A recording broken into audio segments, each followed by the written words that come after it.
थॅलेसेमियाग्रस्त रुग्णांची या आजारातून मुक्तता होण्यासाठी बोन मॅरो ट्रान्सप्लांट सर्जरी करावी लागते। या शस्त्रक्रियेपूर्वी HLA ही महागडी चाचणी करणं गरजेचं असतं।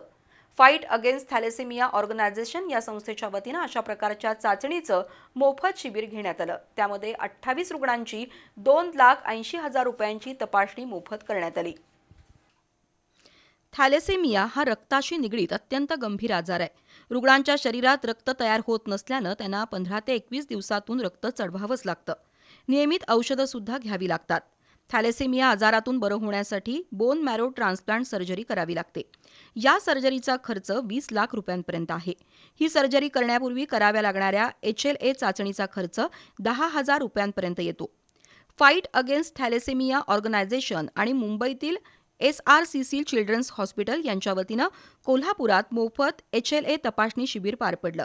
त्यामध्ये कोल्हापूर, सोलापूर, सांगली, सातारा, पुणे, संभाजीनगर, अहिल्यानगर, सिंधुदुर्ग इथल्या 28 रुग्णांची 2,80,000 रुपयांची मोफत तपासणी झाली। तर DY पाटील हॉस्पिटलच्या वतीनं 10 वर्षांपुढील थॅलेसेमिया रुग्णांसाठी प्रत्येकी 8,000 रुपये खर्च असणारी इलेक्ट्रॉनिक इलिव्हेशन ही तपासणी सुद्धा मोफत करण्यात आली।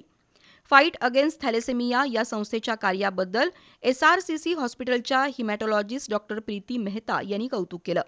यावेळी मनमोहन दुबे, धनंजय नामजोशी, अनिश पोतदार, उमेश पाटील, राहुल गोखले, निखिल कोकाटे, दत्तात्रय कदम, गुरुप्रसाद पोतदार, सचिन वैरागे, मुस्ताक मुल्ला, विश्वजित काशीद, शैलेश बांदेकर उपस्थित होते।